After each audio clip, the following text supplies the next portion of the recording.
Standing there in her stocking feet, she curtsied as she handed him the bread and said the words she had carried in her mind all day. "I've brought you a present for your birthday." Then she added, "My grandfather hurt his ankle this morning and he couldn't walk at all, so he sent me." As she gave the loaf of bread to Mr. Shannon, she felt as if a great load had been lifted from her shoulders. She had delivered grandfather's message. In spite of everything, she had delivered the message. Her face was beaming. "But how did you get here from New York?" Mr. Shannon looked puzzled. "You were walking, weren't you, when you came into the smithy?" "I had to walk part of the way," Ellen told him. "Not from Amboy," he exclaimed. "You couldn't have walked from Amboy." "Oh, I got a ride part way with Mr. Murdoch. Most of the way. He was going to ride me all of the way, but—" Mr. Shannon interrupted her. "How in the world did you get to Amboy?" "On a British boat." "A soldier? A British boat?" He stared at her in disbelief. "It was because some boys stole my bread in New York and made me so late I missed the farmers' boats." "But how did you get on a British boat?" "Oh, a man grabbed me. He wanted my loaf of bread." Mr. Shannon stared at her in amazement. "And you worked your way through all those troubles to get the bread here to me?" "Well, we're very grateful to you, son." Ellen looked up at this very tall man who had charge of relaying the messages to the night-riding couriers. He was smiling at her. She felt like telling him that she really had been scared all the time, but a man like Mr. Shannon wouldn't understand about being afraid. "I'd like to stay and have supper with you. I'd like to stay and have supper with you," he said, "but people are waiting to take this message on its way. 3 different couriers will carry it across New Jersey and deliver it tomorrow. So I must hurry to give it to the first man, who lives not far from here." As he tied the bread in his own blue kerchief, he said, "Lucky it was that my horse threw a shoe when I started out to look for your grandfather. I got to thinking about you there in the smithy, and I decided I'd better come back to see if you stopped here." Mistress Shannon hugged his arm to her cheek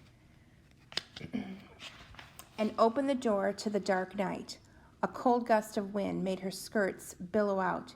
"Be very cautious," she said with concern. "There are redcoats everywhere." After she had bolted the door, she hurried to the hearth, poked at the fire until it blazed up enough to brighten the room. She pulled a small log from a box and added it to the fire.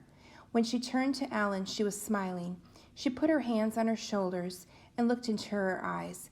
"Now tell me your real name, young lady." "Why," cried Ellen in surprise, "I'm a—" Mistress Shannon put her arms around her. "Never did I see a boy make such a pretty curtsy as you made a few minutes ago." Ellen gasped. Had she curtsied? How could she have been so stupid? It must have been her stocking feet that made her forget her disguise. "I just don't know," she stammered.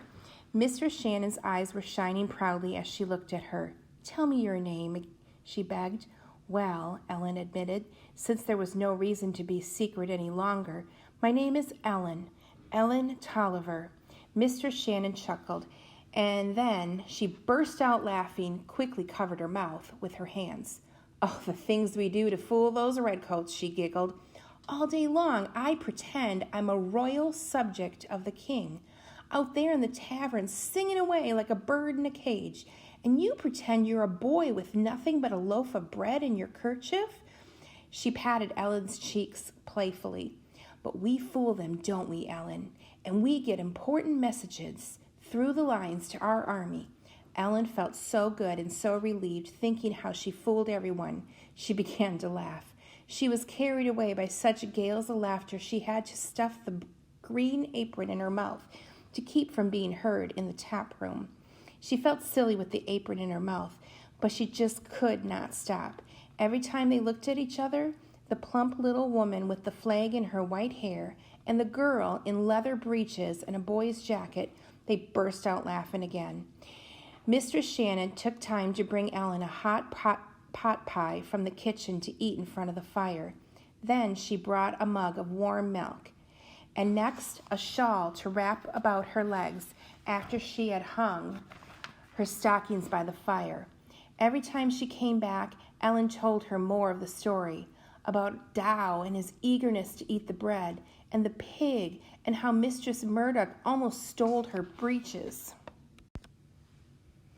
Now that she was safe, Ellen could hardly believe the things she told Mr. Shannon. They seemed so far away already. Suddenly, she could hardly hold her eyes open. Mr. Shannon pulled a trundle bed from under the big bed and put a heavy blanket on it. She gave Ellen one of her nightgowns and a nightcap and bustled about the room, carefully spreading out Ellen's clothes to dry. "You are snug and safe now, Ellen," she said softly. "We'll send you back home early in the morning." Ellen fell heavily into the comfortable bed. Sleep came so quickly she barely heard Mr. Shannon call to her from the doorway. "You've earned a good night's rest, Ellen Toliver." Chapter 13. Long before sunrise, Mr. Shannon brought Ellen's dry clothes to her. The shoes were still wet, but her feet would be snug in an extra pair of woolen stockings. "No more adventures today, Ellen," she said, as she stirred up a good fire and put a breakfast of hot porridge and sausages on the table. Mr. Shannon came in and sat beside Ellen while she ate. "The courier left last night, Ellen," he told her, "with the bread in his saddlebag. By now, the second courier should be near the third man. It takes a chain of people to carry a message across the countryside quickly." "It's dangerous, isn't it, Ellen?" said Ellen, "to ride through enemy country." "Well," he admitted, "it is dangerous. But it's no more dangerous than fighting in the army. I'm too old to fight. Most of us are old men or women who carry messages sewn in our clothes, or boys too young to fight." He leaned over and patted her arm as he smiled at her. "Or a girl like you. Your link in the chain didn't break, Ellen. We're all glad about that." It was worth going through all the troubles of yesterday to hear him say that. Mr. Shannon carried a burning torch to light their way to the little river that went from Elizabeth to the bay, half a mile away. At the dock, several boats were being loaded with barrels of food for the market house in New York. "We'll send you home with Grimsby, who is our good friend," said Mr. Shannon. "He's taking a big load of Christmas greens to town." "But when the war is over," Mistress Shannon added, "we hope you'll come back for a peaceful visit to Elizabeth. Will you come and bring your grandfather?" "Oh, yes," Ellen promised. "You may be sure of that." She felt the Shannons were her good friends. Mr. Shannon spoke to the two leather-faced sailors. "Take good care of this youngster. This is a very special person." Grimsby and Gallup made a seat for her among the bundles of pine and spruce boughs. "There's a brisk breeze this morning," they told her, while they covered her legs with greens. "Won't take long to get back to New York." The sky grew pink and the torches sputtered out. They were off.